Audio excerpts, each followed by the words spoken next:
this sort of basic intro to shell.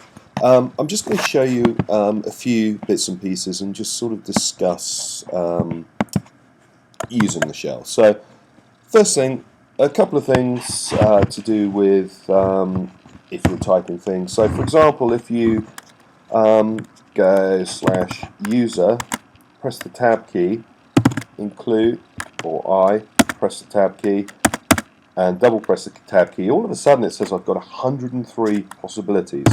This is what's known as command completion.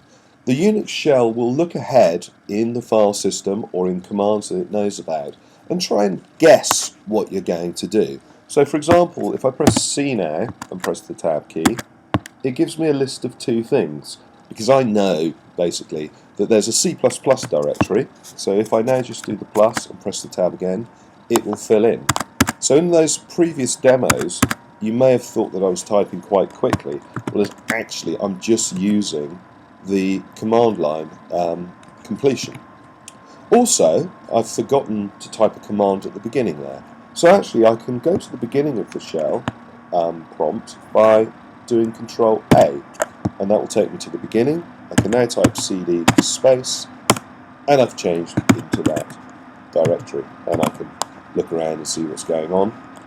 If I want to now change to a directory there's one called parallel. If I do CD, press P, tab, enter, it's taken me into that directory. So it's quite useful to learn some of these command line completion things. So if we're typing on the shell, this is just gibberish. If I want to go to the beginning, Control A. If I want to go to the end, Control E. And there's various other commands that will allow us to do that. I've just used Control C.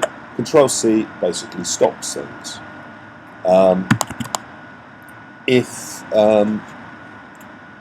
we've got a program that's looping and carrying on and doesn't seem to work, we can use Control C to kill that off, which again is quite a useful thing. So for example, I'm going to use the command tail /var log.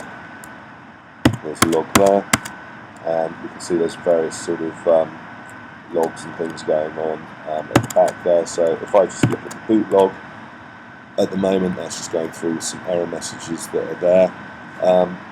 There are other logs which get filled up completely that we can look at as well. So more, and for example bash rc is a simple way of just looking at a file. If we have a really long file, and I'll have to attempt to try and find a really long file, I might have something that's very long here. So if I just quickly have a look at this file here, this is a binary file. You'll see that more allows us to page through and look at files a page at a time. We use space to go through, and we use Q to put out. So more is very useful. There's also a similar equivalent called less, which does exactly the same thing, because more is less. It just does it in a different way. A very bad Unix joke, which there are many. And that's one of the things you'll find when you start learning all of these things. There are lots of really useful commands, there are lots of really useful ways of doing things, but you're going to have to investigate yourself, and you will also develop your own style of using the shell. And it's what you're comfortable with using. It comes from practice, and it takes years of practice. I'm still learning new Unix tricks every day. It's useful to see how other people work, it's useful to look on the forums, it's useful to talk to the sysadmins and people like that use the shell every day, because you will find it's an incredibly powerful way of working. There's a link to a basic Unix workbook on my website. If you have a look through that, it's a few years old, and a few things have changed to do with the file structures, but everything else is more or less the same. And we'll be gradually using all of this more and more in the lectures as we start through. So this is just a reminder of what we've done in the introductory lectures this week.